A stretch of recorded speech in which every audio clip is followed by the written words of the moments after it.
Добро утро, почитувани гледачи. Добре дојдовте и во денешното ново издание на емисијата Фактор здравје. Зборуваме за атопичниот дерматит, хронично воспаление на кожата, како се манифестира, зошто се јавува, што е многу важно во препораките и советите да се знае за да се негува кожата, за да се држат под контрола симптомите кои некогаш и честопати се и многу непријатни. На оваа тема разговараме со доктор Верче Тодоровска, специјалист дерматовенеролог од приватната здравствена установа Дерманова. Добро утро, доктор Верче, и добре ни дојдовте. Добро утро, секогаш ми е задоволство да сум гостин во вашите емисии. Така. Имаме многу теми заедно со вас обработено, иако секогаш главниот фокус сме го ставале на карциномот на кожата, односно меланомот. Не само во летниот период е важно да се зборува за него, туку во текот на целата година, но денеска одбираме една сосема поинаква тема, која што е како здравствен проблем, односно проблем на кожата, чест кај популацијата. Така. Што е всушност и колкава е честотата на атопичниот дерматит? Атопичниот дерматит е една хронична воспалителна состојба на пречувствителна, премногу сува кожа која чеша. Мислам, тоа се најосновните симптоми, наједноставно објаснето, се јавува најчесто во периодот на првата година од животот во семејства кај што има некоја наклонетост за атопија. Тоа е атопија, значи пречувствителност, односно пренагласена реакција на одредени алергени, поточно, како да кажам, одредени тригери на околината, на кои што другите, например, кои што ја немаат таа диатеза, таа наклонетост, не би реагирале воопшто. Прилично е честа како проблематика, скоро 20% од светското население, со тоа што и кај нас исто така честа, некогаш може дури и да, доколку има доколку не се изразени многу симптомите, може и да помине како само, ете, моето дете има само сува кожа, меѓутоа треба секогаш да се препознае, да се направи добра диагностика, бидејќи, како што и рековте, негата, секојдневната нега на кожата и избегнувањето на тригерите се најважни во одржувањето на атопичниот дерматит под контрола. Така, и секојдневна нега уште од првиот момент и Так. кога не се толку изразени симптомите. Ако едниот родител има некој вид на атопија или двајцата родители ако имаат, сето тоа ги зголемува шансите, па и детето понатаму да е Кај нели, со еден поголема родител околу склоност. 30%, ако се и двата родители со некоја форма на атопија или пречувствителност на мувла, на прашина, поленска кивавица, астма, обструктивни бронхити, сето тоа сведочи за една таква диатеза, една пречувствителност, и кај дечињата тоа може да се појави, нели, кога се двата родители, дури и до 70% се шансите. Во поново време, бидејќи веќе знаеме, нели, дека се работи за една генетска наклонетост, ако двајцата родители имаат некој од овие типови на пречувствителност, неопходно е да почнат со правилна нега на детенцето уште со самото раѓање. Значи, користењето на емолиентите и секојдневна и правилната, соодветната нега дури може да доведе и до намалување на симптомите или подоцнежно појавување на првите симптоми. Так, добро, ќе погледнеме блок реклами, па ќе продолжиме со разговорот. Останете со нас, почитувани гледачи, следите на до крај, повелете, јавете се и поставете прашање.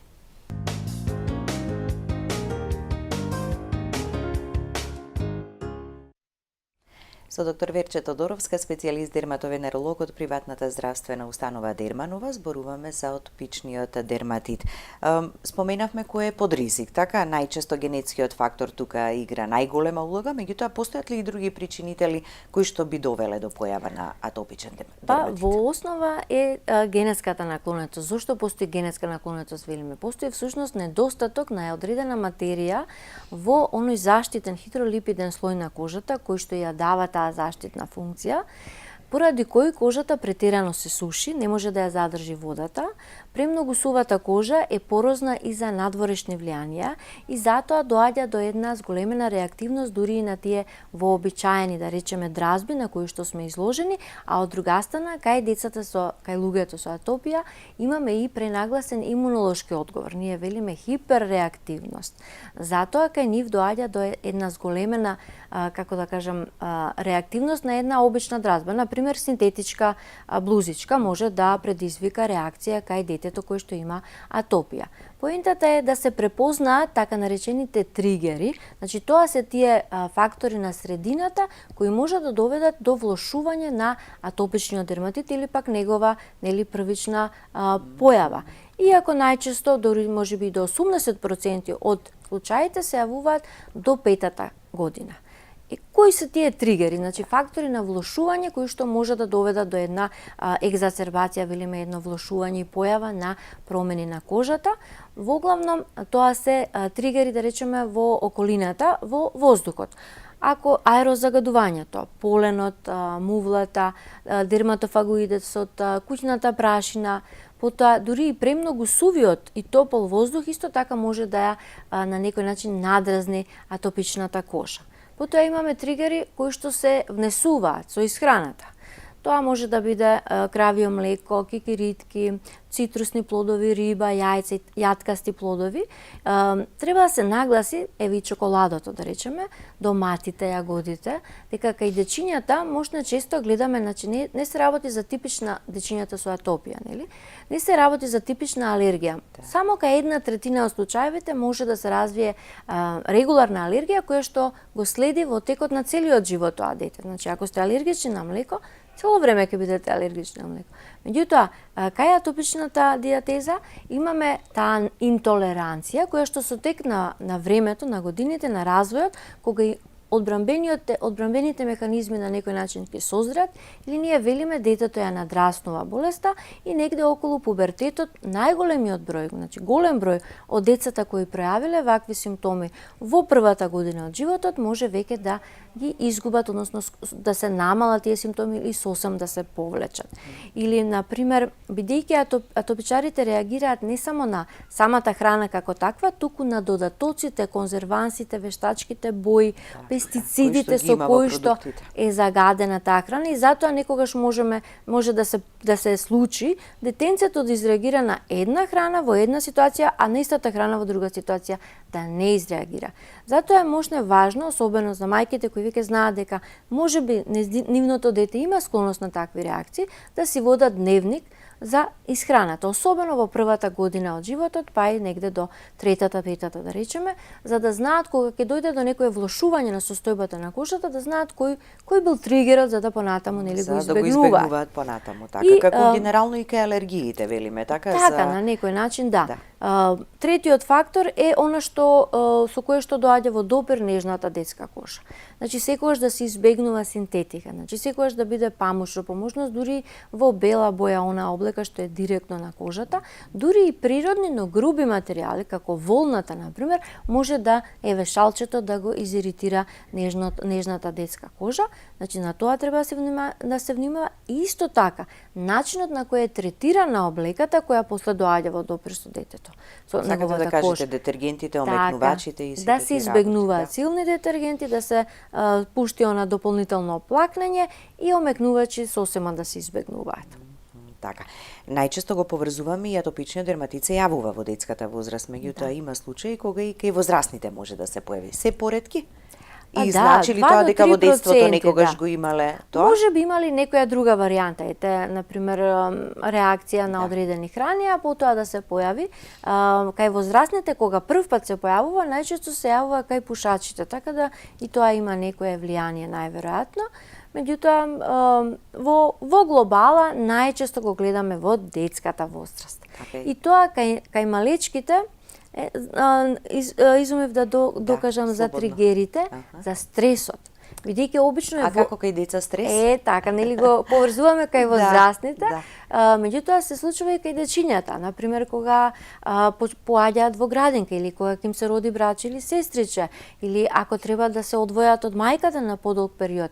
Значи се тоа е еден вид на стресови за малечкото кој што може да реагира и со како тригер фактор и атопичниот дерматит да се влоши. Значи тоа треба да се има во вид и во тие периоди да се посвети повеќе внимание на разговори со детенцето за да го надмине тој тежок период од животот за него, нели?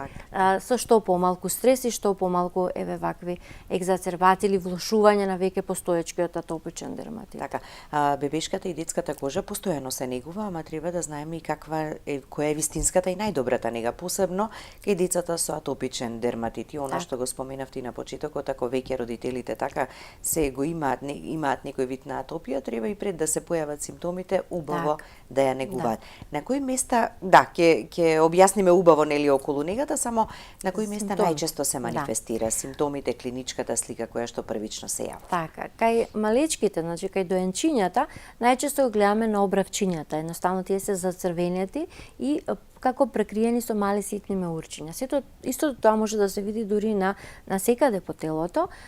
Велиме кај доенчињата таа е повлажна екзематична реакција, кога дури поради таа ексудација, поради многу нежната детска кожа која што се уште не е комплетно созреана, многу е нагласен воспалителниот ефект. Бидејќи јадежот е основното, нели, основниот симптом без кој не може да поставите дијагноза за атопија, значи јадежот е главниот симптом кој што понатаму доведува до промени на кожата, која што и потоа еден зачаран круг. Значи постојано кожата се расчешува, бива расчешена, станува, се јавува дури и мали крусти, лушпи и можноста дури од инфекција е многу голема.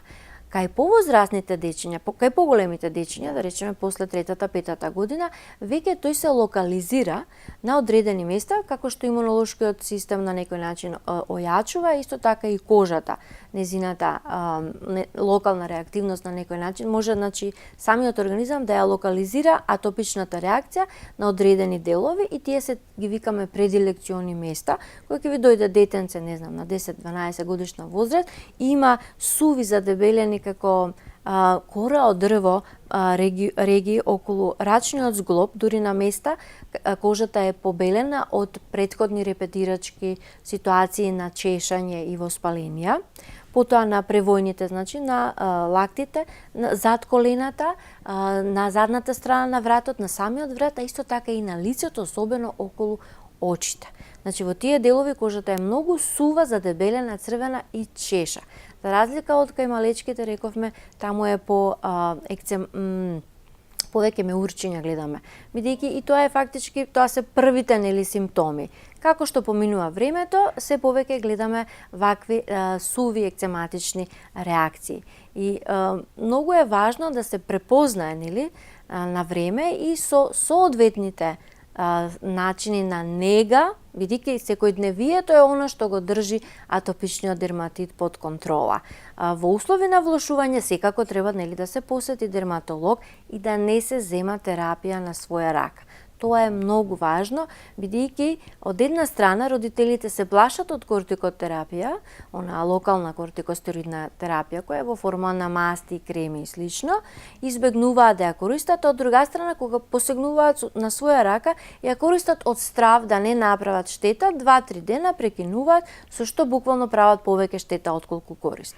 Секогаш дерматологот прави проценка за тоа каква е тежината на клиничката слика, каде се појавени симптомите и во зависност од возраста на пациентот, на детенцето, ќе даде соодветна терапија и ќе ја води таа терапија онолку долго колку што е потребно. Ако послаба дадете или појака кортикотерапија, ама значи, вистинската е најважно, така да се погоди. Соодветна за тој, баш за таа состојба, баш за тоа детенце, баш за тој пациент.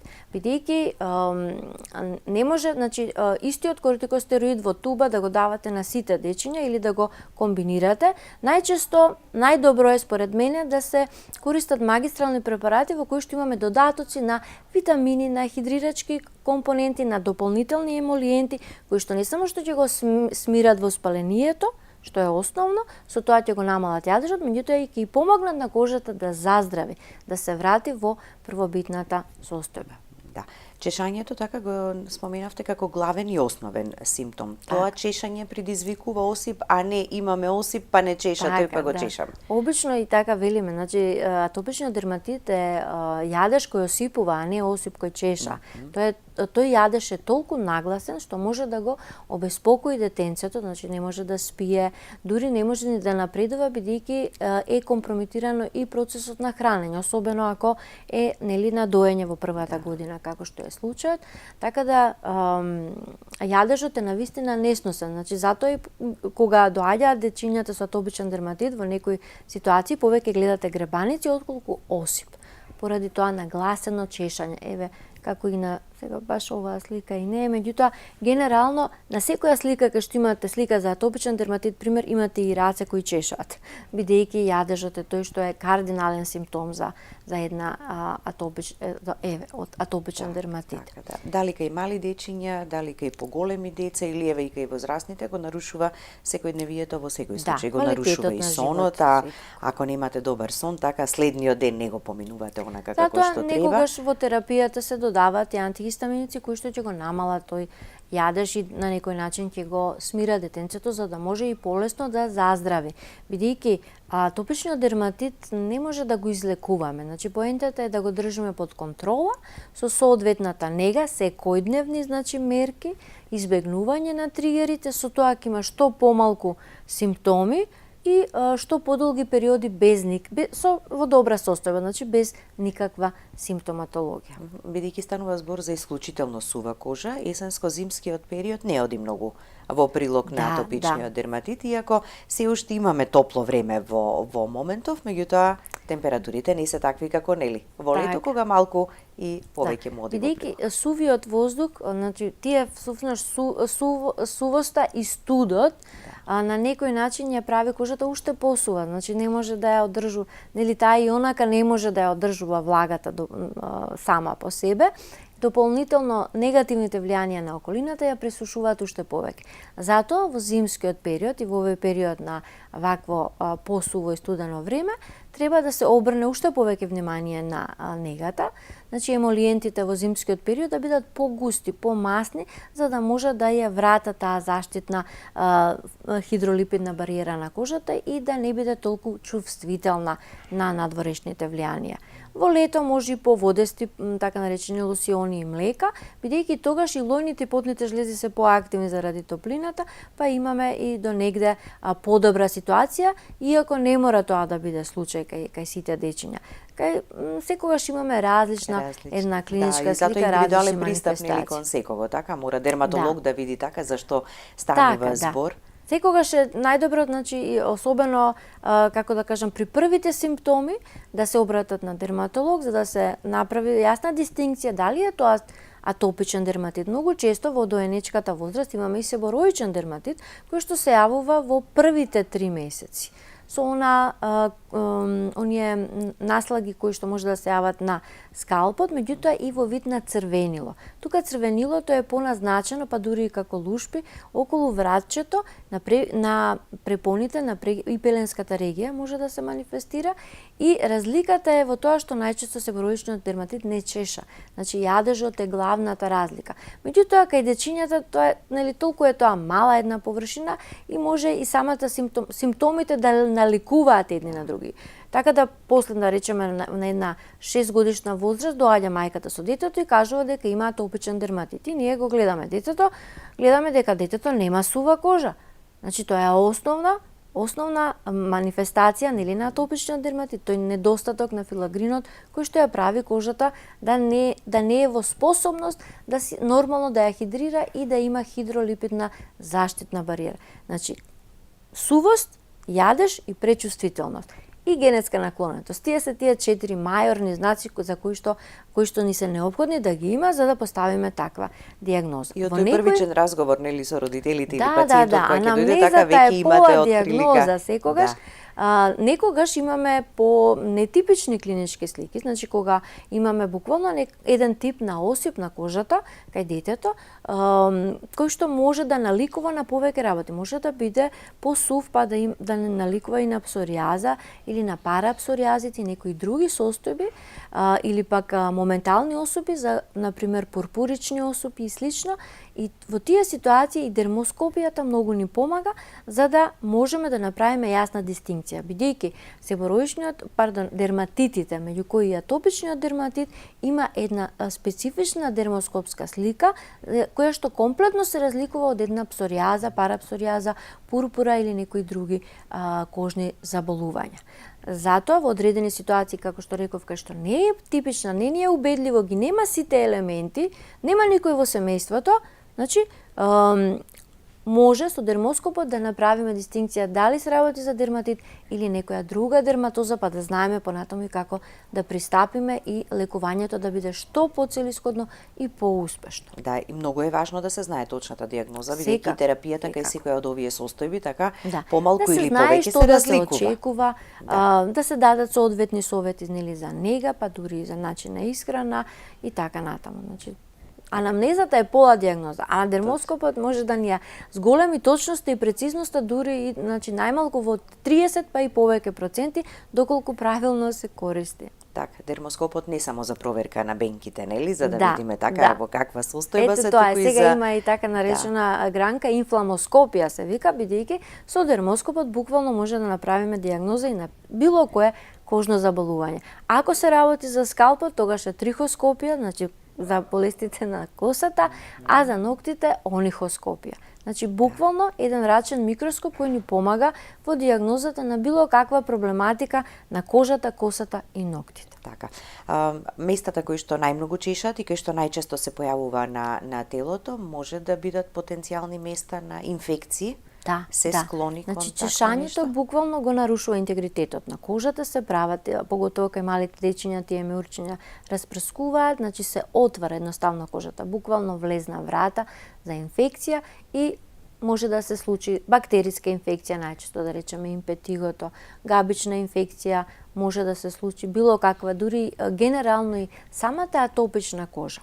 Бидејќи ја нема таа заштитна функција, таа е подложна сама по себе, ризик за појава на одредени, дури и да нема чешање и оси претходно, самата кожа кај децата со атопија е подложна поголем ризик да развијат било каква од овие инфекции. Затоа кај нив може и почесто да гледаме молуски или во поголема мера развиени, значи да ги има во поголем број, поинтензивна клиничка слика. Бактериска инфекција, импетиго обично на лицето се јава, меѓутоа може било каде, тоа е бактериска инфекција, меѓутоа за нив нели има соодветна терапија, локална антибиотска терапија. Најчесто, меѓутоа, треба да се препознае моментот кога веќе имаме толку расчешана кожа која може лесно да се инфицира. Значи, да не родителите во некои ситуации, сметајќи дека се работи само за сува кожа, не е ништо страшно, меѓутоа кога веќе доаѓа во тој период, во таа фаза, да е толку расчешана да може лесно да се инфицира, а тие и понатаму одбиваат користење на кортикостероиди, тука може да направиме многу поголема штета отколку нели да биде тоа корисно за детето. Значи, кортикостероидите се буквално револуција во медицината, значи буквално можеби повеќе 80% од дерматозите се лекуваат, па и во другите нели области кога зборуваме за системска терапија, само доколку правилно се употребуваат. Исто како со антибиотиците, како што рековте. Ако имате антибиотска терапија, користете ја 7 дена или 14, колку што е препишано и како што е препишано. Кортикостероидните креми се локална терапија, не е обична крема за лице или за раце, која што ја користиме кога сакаме, колку сакаме. Да. Како ќе каже лекарот, така да ја користиме, ако е на своја рака, можеме повеќе пати во текот на годината по неколку дена и сме направиле само полошо и повеќе штета. Да. Не сме го решиле проблемот, а сме ја користеле. За советите за правилната нега, која што е многу важна, така, за оние кои се соочуваат со овој проблем, веднаш последниот блок реклами. Останете со нас, почитувани гледачи.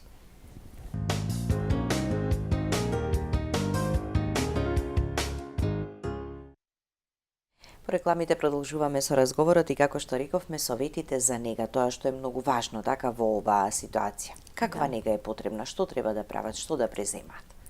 Значи, во основа, како што рековме, бидејќи имаме недостаток на една материја, тоа треба, значи, да го сватиме како што кај било која хронична терапија, само надоместуваме нешто што нема, така исто и кај атопичната кожа. Значи, мора да го надоместиме тој хидролипиден слој кој што недостасува, а тоа се прави секојдневно.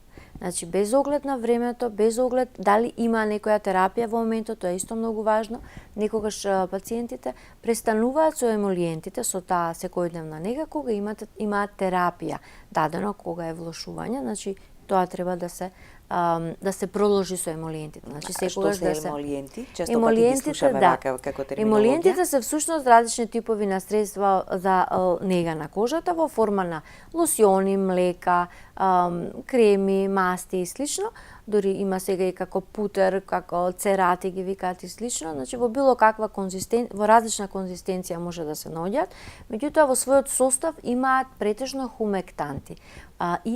Хумектантите се средства кои што ја задржуваат, ја привлекуваат водата и ја држат во кожата. Значи, ја хидрираат дополнително кожата и другиот елемент е прават омастување на кожата. Значи, во нив има различен сооднос помеѓу овие хумектанти и емолиенти, всушност се во, како да кажам, во секој од тие средства во одредена различна процентуална застапеност и затоа некогаш велиме треба да пробате повеќе типови на такви, различни типови на такви млека, лосиони за нега на атопична кожа, за да видите кој вам најмногу ви одговара. Значи, зависно од тој различен недостаток во хидратацијата и масната обвивка на кожата. Значи, тој недостаток на влага на кожата, така го надоместуваме на овој начин. Така, значи, некогаш не само со едно мачкање, така, ако почувствуваме дека не сме го постигнале, може и неколку пати. Доколку не е доволно хидрирана кожата со едно мачкање, значи е потребно повеќе пати, или пак да се смени емолиентот, односно да побарате друг тип. Значи, да речеме во зимата, бидејќи е многу посуво и постудено, ни се потребни погусти, посилни емолиенти, помасни емолиенти, кои што имаат во себе, може да имаат церамиди, може да имаат глицерин, значи може да имаат уреа, од различен тип, сите значи доведуваат до една поинтензивно омастување и хидрирање на кожата за да тој хидролипиден слој се воспостави. Доколку е потребно и 3 пати во денот, 3 пати. Доколку е потребно само еднаш навечер. Значи тоа се осеќа. Доколку вашето дете се уште, кожата шкрипи на допир, не е мазна, мека или едноставно детето е се чеша се уште, значи треба дополнително да нанесеме од емолиентите. Има маслени балзами 48 часовни кои што даваат таква хидратација. Значи буквално од различни елементи. Амониум лактатот исто така. Во последно време има додатоци на пробиотици, бидејќи медицината дојде до заклучок дека и самиот тој микрофилм на добри бактерии е пореметен кај атопичната кожа, па треба и тоа да го регулираме на некој начин. Поентата што е? Да се користат емолиентите, значи средствата за нега кои што се наменети за атопична кожа. Немаат во себе парфеми, додатоци, бои, конзерванси, адитиви, значи буквално една чиста форма, што е почиста толку подобар е квалитетот и на некој начин подобри се резултатите од таа секојдневна нега. Значи затоа специјални средства велиме, наменети за атопична кожа кои што вообичаено ги наоѓаме во аптеките. Значи таа кожа бара специјална нега. Во поглед на облеката, капењето, туширањето, претоплувањето и на самото бебенце или дете, со облека или претоплувањето на просторијата во која престојуваат. Дали е важно тоа? Многу е важно, особено во зимските месеци. Мора да биде навлажен воздухот, значи да има да испарува нешто од топлотните тела или пак оние дополнителни навлажнувачи, пречистувачи на воздухот. Исто е битно, бидејќи и аерозагодувањето е тригер. Димот од цигарите е исто така голем тригер. Никако да не пушите во просторија кај што има дете, со ваква проблематика, особено без оглед, значи, било како. Поради тоа, исто така кога се претоплува детенцето, децата со атопија дури се воопшто не трпат топлина, бидејќи таа им смета, им го нагласува јадежот и претерано се потат. Значи, и тоа исто така го нагласува јадежот, така еден врзан круг, и затоа не треба да се претоплуваат. Значи, полесно да се облечени, дури и навечер кога се препокриваат, да не се претоплува, само негативно ќе влијае. Друго, да нема во самата просторија, нели, да нема многу елементи кои што собираат прашина, например завеси, теписи и слично. Тоа исто така да се избегнува, мувла никако да нема, значи да бидат сувит зидовите, се тоа тригер фактори кои што нели влошуваат. Во однос на капењето, бидејќи тоа е составен дел од негата за кожата и на детенцето, уште од најмала возраст, порано нели и педијатрите препорачува секојдневно капење. Меѓутоа сега се дошло до заклучок дека тоа капење не мора да биде на секојдневна база, значи дури и поретко, колку што е потребно, значи дури и еднаш до два пати неделно, меѓутоа да биде со соодветни средства, да не биде многу долго, повеќе од 10 минути не, да не се користат дополнителни купки парфимирани и слично, туку овие специјалните средства кои што се наменети за нега, маслени купки особено, кои што нели и го враќаат тој заштитен филм на кожата. Потоа веднаш по капењето, значи и водата да не биде многу топла, бидејќи топлата вода ја пресушува кожата. Веднаш после капењето да не се трие грубо со пешкирот, бидејќи тој мал нели недоволен хидролипиден филм што го има кожата ќе се избрише, ќе се отстрани, значи само да се утапка и додека е кожата топла и влажна, да се зароби таа влага во кожата, веднаш да се нанесат емолиентите, значи млекото за тело, зависно кое го одбрале во аптека. Ако е тоа доволно во ред, ако не, во текот на денот, значи не мора тоа да биде само после капење, бидејќи сега и не го капеме секој ден детето.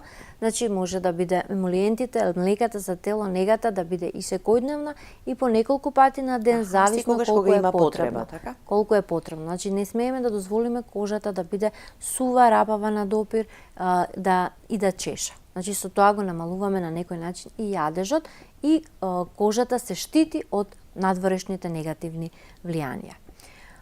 Потоа, што останува, значи во случај на влошување да се јават секако на преглед, дури и при првите нели симптоми, за да добијат подобра една по-квалитетна обука на некој начин, како да се грижат за своето дете, бидејќи таа кожа нема да се смени, таа е кожа за цел живот, значи мора да имаме правилни совети за нега, секојдневна нега од дерматолог. При влошување рековме секако сигурно да се јават на преглед и тоа е тоа, значи избегнување на тригерите, добра нега и на тој начин атопичниот дерматит ќе биде под контрола, значи ќе има многу поретко влошување, а подолги периоди на една кожа во добра состојба. Да, практични совети за сите оние кои што се соочуваат во моментов или можеби еден ден ќе дојдат, нели, ќе се соочат со атопичниот дерматит. Генерално треба сите да си ја негуваме кожата, така посебно во овие есенско-зимски денови кои што ни предстојат. И многу е важно, значи, бидејќи атопијата е од мали нозе, да се научи детенцето дека не е тоа обврска, дека мора сега да се мачка, него тоа да биде, значи, еден вид преку игра, забава и да ја прифати, значи, таа нега и само така ќе може и понатаму во животот, нели, да ја одржува таа состојба под контрола, да има што помалку проблеми од тој дел. Така. Ви благодарам за гостувањето. Благодарам на покана. Благодарности до вас, почитувани гледачи, за вниманието со кое не следевте. Останете и понатаму со програмата на ТВ24.